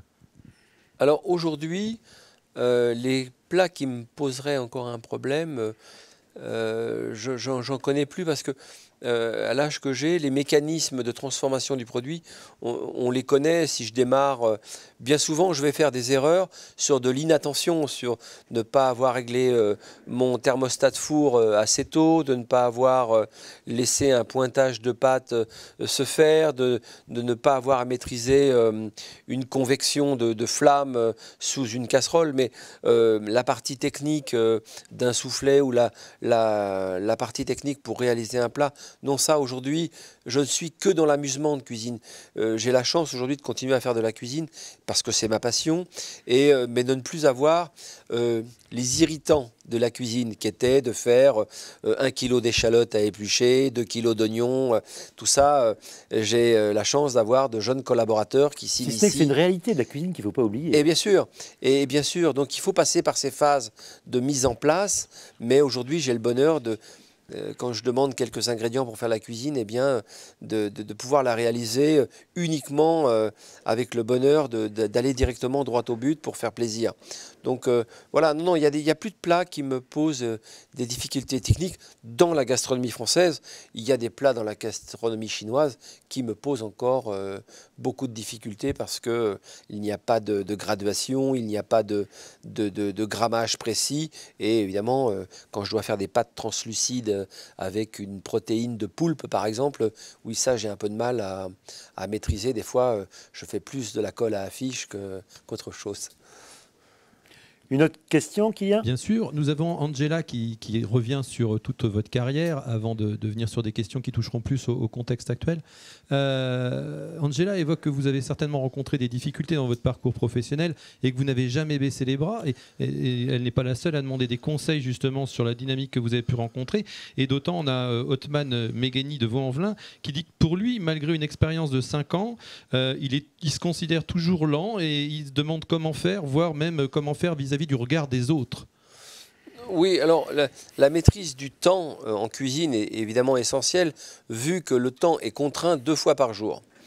Donc je pense qu'il n'a pas une maîtrise, il n'a pas un problème avec la lenteur, il a un problème avec l'organisation. Et bien souvent, on a l'impression que c'est un problème de lenteur, mais bien souvent, c'est un problème d'organisation. Comment j'organise mon plan de travail, comment je prépare un certain nombre de choses qui vont me faire aller beaucoup plus vite dans la réalisation de la recette. Et c'est vrai que ce temps contraint est toujours assez anxiogène pour les jeunes collaborateurs qui pense que, évidemment, c'est le mauvais service parce que les clients sont arrivés entre 12h30 et 13h30. Mais c'est toujours comme ça. Depuis le début de ma carrière, le temps se réduit à ce moment-là et on a l'impression d'être une gaufre, de plus savoir travailler. Donc, il a fallu que j'apprenne ça, et notamment, je l'ai bien appris au Japon, de pouvoir préparer mes outils, mon plan de travail et les quelques ingrédients que je pouvais transformer un petit peu à l'avance pour gagner du temps sur un geste beaucoup plus serein, peut-être même un geste beaucoup plus lent mais beaucoup plus précis. Donc qu'il regarde plutôt sur ta mise en place et l'organisation de ton plan de travail que de croire que tu n'es pas assez rapide dans ton métier. Merci beaucoup. Alors on reste encore sur la notion de métier. Christophe Poitvin demande finalement comment expliquer le désintérêt de certains jeunes aujourd'hui pour la profession. Je ne crois pas à ce désintérêt. Très honnêtement, je pense que nous avons une responsabilité, nous les anciens, à montrer notre métier sous des fois une autre forme, avec d'autres rhétoriques qui sont des rhétoriques de plateau, et de montrer qu'on peut transmettre ce métier en toute sérénité, qu'effectivement on prend conscience qu'on travaille quand les autres se reposent, mais qu'à côté de ça, on peut aussi avoir une vie sociale agréable. Je pense que les gens qui se désintéressent de notre métier, c'est parce que tout simplement, ils n'étaient pas faits pour notre métier. Et puis, clarifions les choses. Quand vous êtes dans une maison dans laquelle vous n'êtes pas heureux parce que soit on ne vous reconnaît pas, soit on ne met pas en valeur vos compétences ou votre montée en compétences, quittez cette maison. Il y en a 170 000 en France où on est capable de vous accueillir. Donc je pense qu'il faut aussi oser le voyage, sortir un petit peu de son environnement et puis aller choisir peut-être aussi une restauration qui nous rend heureux. Il y a l'ultra haute gastronomie peut-être, où là on a une recherche extrêmement signature d'une cuisine. Et puis, j'ai des amis qui ont des bistrots et qui vivent une vie heureuse, et que les apprentis et les commis vivent une vie heureuse avec une cuisine des fois, je dirais, moins signature, moins spiritualisée, et en même temps qui procure autant de bonheur à nos convives. Donc je pense qu'il faut aussi choisir le créneau de restauration dans lequel on veut exercer son métier. Si je peux me permettre quand même, Thierry, c'est une difficulté de l'enseignement et de ce qu'est ce métier de cuisinier. La journée à coupure, le fait que c'est compliqué de terminer tard ou de commencer tôt, et que c'est certainement un enjeu important, cette organisation du travail, dans les restaurants. Bien sûr, et il faut que la profession finisse par admettre que la montée en compétences doit être plus rapide, parce que la rémunération doit être plus élevée très tôt. Effectivement, c'est difficile d'avoir une coupure à l'après-midi, bien qu'elle disparaisse petit à petit, parce que nous ne trouvons plus de collaborateurs pour le faire, et puis d'accepter cette montée en compétences pour avoir une meilleure rémunération dans nos métiers, parce que ce n'est pas une sinécure de partir après le dernier métro, etc., etc. Mais tout ça est en train de se réguler, en sachant qu'une profession se régule sur une vingtaine d'années. Donc, on a vu les 39 heures arriver, tout le monde avait crié au scandale qu'on n'y arriverait jamais. Finalement, on est passé des 35 heures aux 39 heures, mais on a considérablement réduit le temps de travail dans nos maisons. Ce qui nous a fait aussi, ce qui nous a imposé d'avoir peut-être des cartes beaucoup plus intelligentes. Les 5 entrées, 5 poissons, 5 viandes, 5 desserts, bon, bah, tout ça, il y en a un quart qui partait à la poubelle.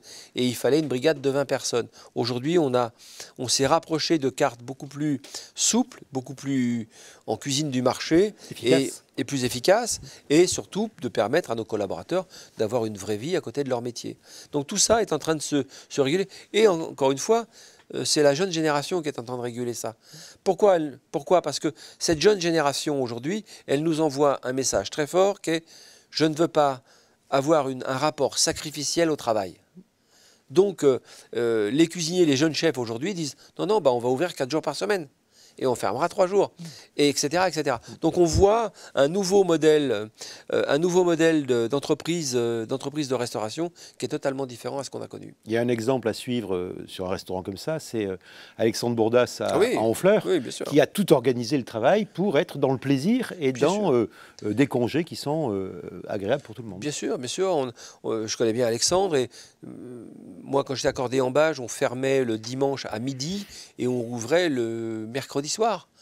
Et on récupérait toutes nos heures, et les gens avaient une vraie vie à côté de leur métier. Donc ils pouvaient consacrer les 4 jours de travail pleins et entiers à leur mission dans l'entreprise. Bon voilà, c'est des aménagements, il faut que ce soit aussi un rendu économique suffisant, mais tout ça s'harmonise quand même assez facilement.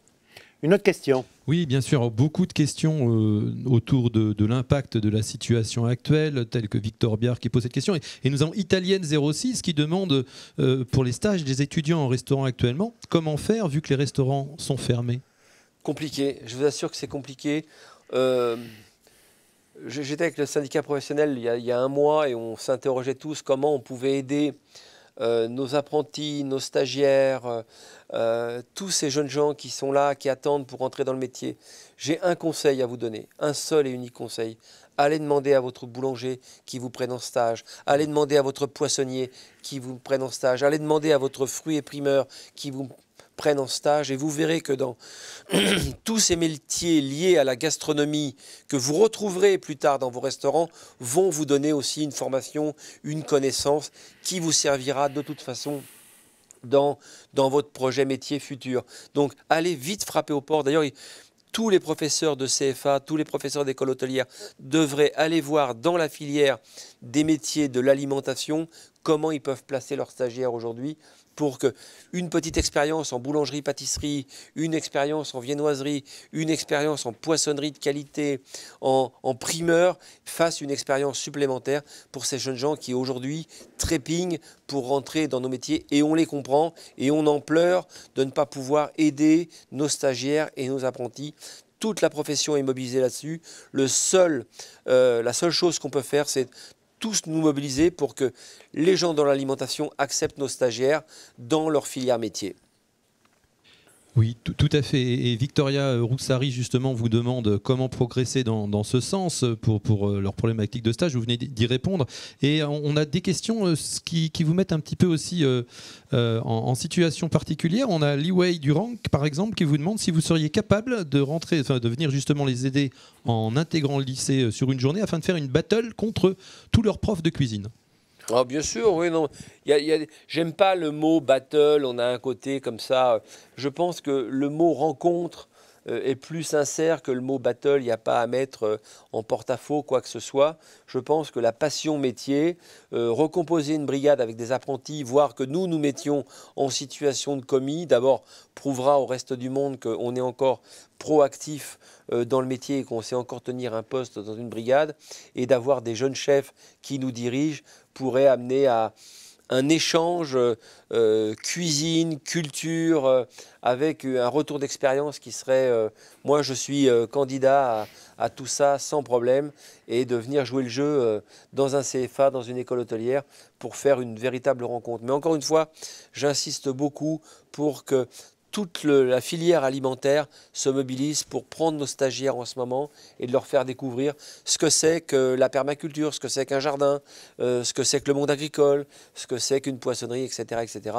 Je l'ai déjà expliqué, mais mais il faut vraiment aller à la rencontre de ces jeunes qui vont être la relève pour ce métier, qui sont des passionnés. Il faut les aider dans cette période qui est la Covid, qui est extrêmement difficile.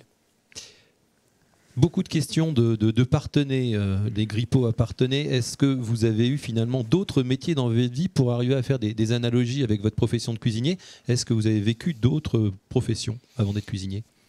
Moi, j'ai vécu la profession de pâtissier, j'ai vécu la profession de boulanger. Une qui est plus anachronique, qui était j'étais militaire. Enfin, je veux dire, il y a beaucoup de choses qui peuvent me ramener à la cuisine toujours. C'est peut-être le fait de ce lien social que représente la cuisine. Mais là aussi, il faut garder dans ces expériences de vie ces petites compétences, ces soft skills, comme on dit, qui vont finalement nous aider à construire notre propre cuisine, nos origines sociales, nos origines rurales ou pas. Tout ce qui nous influence, nous anime, nous rend heureux. Et tout ça, le ramener dans sa cuisine, c'est toujours extrêmement intéressant. Mais évidemment, les différentes expériences, y compris l'expérience de chef d'entreprise, me permet aujourd'hui de faire une cuisine qui m'anime et de constater que c'est toujours la cuisine qui m'anime et pas... c'est plutôt le côté chef de cuisine qui m'anime plutôt que le côté chef d'entreprise. Dans le côté chef d'entreprise, il y a essayer de maîtriser un petit peu le revenu de l'entreprise, mais dans le côté chef de cuisine, il y a des instants de liberté comme ça et de rencontres qui sont exceptionnels. On a une question très ouverte qui est revenue 4 ou 5 fois de Corentin Perrin, de Victor Maès du lycée Vauban à Auxerre. Est-ce que mieux manger aujourd'hui, c'est moins manger? Je pense qu'il y aura un grand débat entre vous deux sur ce sujet. Il est évident que mieux manger, c'est moins manger, ou moins manger, c'est manger mieux. Donc ça veut dire que je mange, je sais ce que je mange, je sais pourquoi je le mange, je reste dans ce plaisir bien-être et santé. Tout ça, effectivement, manger moins. Il ne faut pas oublier que quand on regarde les chiffres un petit peu comme ça, on s'aperçoit qu'en 1960, on nourrissait quasiment une famille sur 1 hectare. En 2050, on considère qu'on devra nourrir entre 6 et 10 familles sur 1 hectare. Donc le manger mieux, manger moins, diminuer notre protéine animale. Le choix protéique est super important. Et quelque chose d'important parce que 2050, quand on observe la planète, tout le monde parle du stress hydrique. Donc aujourd'hui, on produit beaucoup de végétal, beaucoup de céréales pour les animaux et plus suffisamment pour l'humain. Donc il y a une déréglementation comme ça, on a déréglé un petit peu le processus. Donc je pense, comme je l'ai évoqué tout au long de l'émission, qu'il faut passer au carotte bœuf plutôt qu'au bœuf carotte. Manger mieux, manger moins. Arrêter avec la vie sédentaire, c'est-à-dire que considérer que de marcher, bouger, s'agiter. C'est pour ça que je voudrais que toutes les écoles hôtelières s'associent avec des CFA du monde agricole pour que les derniers stages se fassent en idée de permaculture, de situation. C'est de plus en plus le cas, hein, quand même. Oui, c'est formidable. C'est formidable parce que ça permet aussi de comprendre la terre, comprendre le vivant et de continuer à bouger. Et c'est vrai qu'on peut parler de bonne alimentation, mais il faut aussi parler de lutte contre la sédentarité, les écrans, passer son temps devant des écrans, tout ça. C'est quand même assez... il faut regarder ça de près. Passer son temps en cuisine. Et passer son temps en cuisine. Non, mais c'est très juste. C'est-à-dire qu'on a tous des fois passé beaucoup trop de temps en cuisine et pas assez de temps à l'extérieur. Donc un équilibre de vie est souhaitable. Sur les produits, juste une petite référence. C'est un chercheur de l'INRA qui s'appelle Anthony Fardet qui mène un travail passionnant sur la différence en termes nutritionnels entre des produits bruts et des produits transformés. Ça n'a pas oui, il peut y avoir des correspondances en termes de calories, mais pas dans la qualité des calories qui sont absorbées. Et ça, c'est des travaux qu'on peut voir et trouver facilement sur Internet. Je suis bien d'accord, c'est intéressant parce que même quand on nous parle de 5 fruits et légumes par jour, vous vous dites oui, mais alors c'est plutôt 5 caisses maintenant parce que si on veut la valeur nutritionnelle. Donc non, il faut faire attention à tout ça et c'est extrêmement intéressant de oui, manger mieux, manger moins, lutter contre la sédentarité et puis cuisiner. Cuisiner. Moi, je ne défendrai jamais assez les restaurateurs, les foyers qui cuisinent, parce qu'on voit qu'au travers de cette cuisine, il y a du bonheur, mais il y a aussi de l'éducation. Et c'est ça qui nous sortira de l'ornière, de l'unique filière qui serait la filière de l'agroalimentaire. Kylian ? Oui, bien sûr. Alors, on a beaucoup de questions qui demandent à Thierry quels conseils il peut donner à tous ces jeunes en cours de formation, tels que le lycée de La Roche-sur-Yon, avec le jeune garçon qui s'appelle Clément Bonnet, qui vraiment en est au 5e poste pour poser la même question. Et dans le même esprit, au sein du lycée Toussaint Louverture, on a une question qui est un petit peu plus précise, qui demande si finalement vaut-il mieux se former quand on est jeune ou quand on est plus âgé ?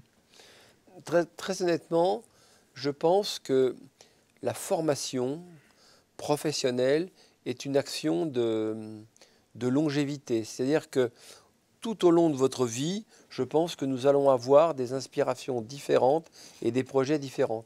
Donc il va falloir penser que la formation professionnelle doit être continue et facilement continue. Après le métier de cuisinier, qu'est-ce que je voudrais faire ? Je dois pouvoir me plugger rapidement sur d'autres formations, peut-être liées à l'alimentation, mais ou passer à autre chose. Donc la formation professionnelle, il n'y a pas d'âge. On peut se former très tôt dans la filière CAP entre 16 et 18 ans et puis faire une partie de son métier et ensuite se reformer. Donc je pense que là, moi aujourd'hui, j'ai des gens dans mes écoles en formation à 18 ans et j'ai des gens en formation à 55 ans. Il n'y a pas de règle. Je pense que former, ça veut dire qu'on a un projet métier et quand il y a un projet métier, il va y avoir épanouissement. Donc la formation, elle est continue, elle est géniale. Mais je voudrais revenir sur la curiosité. Soyez curieux. Quand j'entends ces jeunes gens qui me posent des questions, soyez curieux et sortez de vos cuisines. Ça, c'est important. Oui, la cuisine, c'est bien. Oui, il faut apprendre des recettes. Mais c'est bien aussi d'aller voir comment les choses sont cultivées, comment d'autres filières, métiers travaillent, etc. Nourrir cette capacité que nous avons à intellectualiser un peu notre apprentissage métier pour lui donner du sens. Et ça me paraît extrêmement intéressant. C'est vrai que j'ai vu beaucoup d'anciens rentrer en cuisine à 7 h du matin et en sortir à minuit complètement lessivé, et je crois que ce n'est pas le bon modèle. Je pense qu'il faut être heureux de faire ce métier et il ne faut pas que ce métier ce soit un boulet au pied. Donc il faut rester curieux, rester ouvert et vous ferez une très jolie cuisine. Souvent quand j'ai mes jeunes apprentis en pâtisserie, on leur offre dans ma compagnie des cours de dessin. Ouvrez-vous à l'art. On a des moteurs comme ça, des moteurs extrêmement forts dans nos entreprises pour intéresser les jeunes gens à la culture, mais à la culture pas que générale, la culture artistique. Vous deviendrez un bon chef de cuisine, un bon pâtissier, un bon boulanger quand vous vous ouvrirez aussi à la culture en général, à l'art en général. Je me souviens qu'on a perdu ces concours, mais il y avait des concours comme Arpajon, comme des concours comme ça qu'on faisait, des concours de froid, et où il fallait faire beaucoup de dessins avant pour réaliser nos plats. Et bien ça nous manque un peu. Garder ce côté artistique aussi, parce que ça aidera à créer une empreinte de cuisine si vous souhaitez aller vers une cuisine très, très personnelle. Merci. On a Arnaud Boucher en BTS au lycée de Blois qui dit que vous parliez tout à l'heure des problèmes fonciers des petits établissements. Quelles sont les solutions à envisager afin de lutter contre cela? Et beaucoup de personnes demandent quelles sont les solutions aussi pour évoquer les métiers de salle dans leur avenir face à ces petites superficies, ces petites entreprises. Alors, le foncier, on n'a pas tellement de choix. Je veux dire que, encore une fois, il y a un discours. Il y avait un journaliste que j'ai bien connu qui disait on a toujours la gastronomie qu'on mérite. Et effectivement, si les villes veulent défendre l'idée d'une gastronomie qualitative dans tout secteur d'activité, que ce soit du bistrot à la petite cantine très sympa jusqu'à un restaurant signature, eh bien il faut qu'ils fassent en sorte que le foncier ne paupérise pas d'entrée de jeu l'artisan. Sinon ils vont venir, les grandes chaînes, ça ne leur pose pas de problème de venir et de payer un loyer exorbitant et, parce qu'elles ont un flux client qui leur permet de ça. Nous, c'est beaucoup plus compliqué. Donc le loyer est une partie importante, donc il faut négocier et puis des fois refuser, boycotter certains quartiers pour en faire naître d'autres. Et à Paris, on voit ça très souvent. On a vu des quartiers qui n'intéressaient plus personne en termes de restauration, qui étaient par exemple le 11e arrondissement ou le 20e arrondissement. Et finalement, de jeunes chefs ont osé ces quartiers, le 14e, le 15e, et finalement, on ne s'en plaint pas. Et on voit très très bien que quand il y a une bonne cuisine, le public suit. C'est un petit peu comme le théâtre. Quand il y a une bonne pièce, on va la voir, même en banlieue. On peut citer une vieille expérience, Thierry, c'est l'avenue Jean Moulin, perdue au fin fond du 14e arrondissement, ouais, où s'installe Yves Candeborde il y a déjà un petit bout de temps. Bien sûr. Et ça va être tout de suite, très rapidement, un gros succès parce que ce qu'il proposait était remarquable. Bien sûr, bien sûr. Moi, je me souviens de sa formule à 30 € avec la planche. Non, c'était génial. Et puis, notre aîné, finalement, un homme formidable de la gastronomie, qui était Michel Guérard, qui démarre avec le pot-au-feu à Asnières. Enfin, non, il y a plein d'histoires comme ça. Donc, encore une fois, le talent d'un cuisinier, la qualité d'un produit, l'économie de la qualité de son produit, c'est aujourd'hui avec les réseaux sociaux un bon endroit est très très très très vite repéré. À mon époque, il fallait attendre 1 ou 2 articles de presse qui vous faisaient monter en puissance. Là aujourd'hui, la table est découverte, vous faites un bon produit et c'est parti, même si vous êtes dans un quartier pas terrible, mais ça va vous donner le premier relief de la notoriété. Et ça c'est important parce que ce qui nous paupérise d'entrée de jeu, c'est le foncier. Une question de Martin Genet, de lycée Notre-Dame du Roc à La Roche-sur-Yon. Que pensez-vous de l'élevage des cellules de viande, Thierry, en laboratoire pour remplacer la viande d'élevage? Que pensez-vous en général aussi de la cuisine végane, qui sont finalement le yin et le yang? Alors, je vais répondre sur deux. Moi, je fais partie de ce mouvement cuisine, gastronomie moléculaire. Tout le monde pensait que la gastronomie moléculaire, elle est une tendance de cuisine, or qu'absolument pas.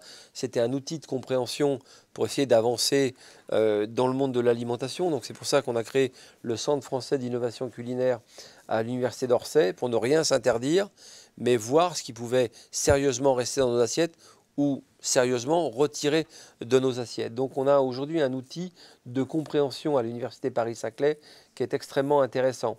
Donc ça veut dire que quand je regarde les tendances, les nouveautés arriver, la viande cellulaire, très honnêtement, je ne suis pas intéressé parce qu'il n'y a pas de raison de travailler avec des ersatz, ça ne correspond pas à ma génération et ça ne correspond pas à ce que je veux faire vivre à mes convives. Par contre, la cuisine végane, j'ai tout de suite regardé ça avec un œil extrêmement intéressé parce qu'on est en rupture. Et pour moi, la créativité, elle est quand il y a rupture. Et donc, c'était intéressant de ne plus utiliser de beurre, de crème, de viande et de rester uniquement sur un produit végétal. Et ça a conduit à ce que j'écrive une carte de cuisine végane en observant tout le bienfait de la cuisine végane. Mais immédiatement, l'industrie qui a senti là une possibilité financière, eh bien, est venue s'intéresser au vegan. Et aujourd'hui, quand je regarde les produits industriels vegan, pour moi, si les véganes consomment que ce produit industriel vegan, c'est les obèses de demain. Donc, je pense que quand on fait de la cuisine végane et qu'on est intéressé par la cuisine végane, c'est qu'on est intéressé à une cuisine avec un style particulier. Et tant que c'est de la cuisine faite maison, c'est intéressant. Si ça devient un produit industriel, je trouve ça totalement inintéressant. Mais, encore une fois, nous avons mis un certain nombre de plats véganes dans nos restaurants. Nous sommes très contents de le faire, mais c'est de la vraie cuisine. Et là, quand je regarde les faux fromages véganes et tous les ingrédients... Les boulettes... Oui, quand je vois le taux de xanthane, le taux de colcaragénane, le taux de produits stabilisants qu'il y a dedans, je me dis, ça, votre cerveau, il ne sait pas ce que c'est, il ne sait pas comment il va digérer ça. Donc, quand on m'a fait un plateau de cuisine en me disant, voilà, tu n'as le droit qu'à ça, eh bien, c'est ce qu'on appelle de la créativité sous la contrainte. Et c'est extrêmement intéressant en termes d'exercice. Donc en tant que chef, eh bien, de temps en temps, et voire même très souvent maintenant, je cuisine vegan, mais je cuisine, je fais l'action de cuisiner. Parce qu'encore une fois, la meilleure des créativités, elle est dans la contrainte. Une dernière question peut-être Oui, qui vient même deux. Allez, les deux dernières questions. Une personne... rappelle à Thierry qu'il y a eu une question tout à l'heure qui a été formulée sur les métiers de la salle et qui n'a pas été répondue. Oui. Compte tenu du Covid, il est vrai que les métiers de la salle en ce moment n'arrivent pas à rebondir comme les cuisiniers qui deviennent traiteurs pour certains. Quid donc de ce métier à l'avenir et d'autres personnes telles que Clément demandent quid du métier de restaurateur en général à l'avenir? Non. Alors, je vais tout de suite balayer la question sur le métier de restaurateur. Pas d'inquiétude. Dès lors que nous allons retrouver une situation sanitaire convenable, on va voir que le métier de restaurateur a traversé tous les mouvements de société, y compris la peste, la guerre. Donc tous les restaurateurs sont toujours réinstallés.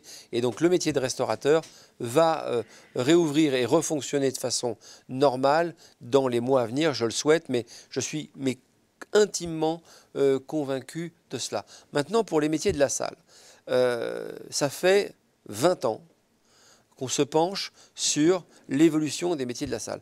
Je ne parle pas des sommeliers qui, eux, ont des fois un métier lié à la salle, mais finalement ont une capacité multidirectionnelle de compétences.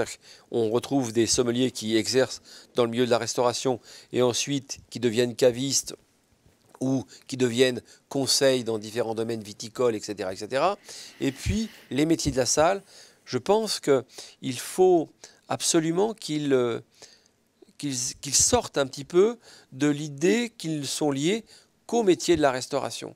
Je pense que la grande chance quand on fait les métiers de la salle, c'est d'apprendre un certain nombre de choses qui vont vous servir dans différents secteurs d'activité. Et donc, bien souvent, quand vous êtes intéressé par ces métiers, vous pouvez évoluer aussi vers d'autres métiers du commerce, vers d'autres métiers de la relation client, pour des fois rebondir dans le métier quand il n'y a plus suffisamment de besoins dans le métier de la restauration. Mais là aussi, il faut aller chercher de la compétence, de la connaissance, évoluer avec son métier. Moi, aujourd'hui, recruter un maître d'hôtel, c'est compliqué. Un maître d'hôtel que rapidement, je vais transformer en directeur de salle, qui va être un acteur économique important dans mon activité. Donc tout ça, je pense que dans la formation, et je pèse mes mots en disant ça parce que j'ai beaucoup de respect pour ce qui est fait dans les CFA et dans les écoles hôtelières, dans la formation de base du métier de la salle, je ne dirais pas que tout est à revoir, mais 80% de la formation est à revoir. On devrait commencer par une théâtralisation et une formation artistique des métiers de la salle. 2, tout de suite insuffler l'apprentissage des langues et la capacité à se déplacer dans les lieux et au final, apprendre la relation client et à poser des couverts à droite ou à gauche de la table. Mais je pense que dans le programme pédagogique de la salle, il y a vraiment, ça fait 20 ans que j'en parle, je ne suis pas entendu et c'est normal parce que je ne suis pas un spécialiste de la salle, mais je pense que très honnêtement, tout est à revoir. Et à chaque fois que j'ai pu mettre dans mes entreprises une école de théâtre, que mes collaborateurs étaient formés dans cette école de théâtre, bien qu'ils n'avaient aucune compétence dans les métiers de la salle, que cette école de théâtre les accompagnait à un apprentissage du théâtre en français et en anglais. Bien souvent, en quelques semaines, j'en faisais des acteurs de terrain dans la salle du restaurant de façon extrêmement efficace. Il faut redonner ces lettres de noblesse aux métiers de la salle et il faut montrer que les métiers de la salle sont aussi des métiers qui sont des métiers évolutifs. Merci Thierry, il est Merci, 15h30, passé de quelques secondes. Merci de votre disponibilité, d'avoir permis de partager tout ce savoir. Et bien sûr, on enchaîne avec une table ronde. Avec une seconde table ronde dans 30 secondes. Merci beaucoup.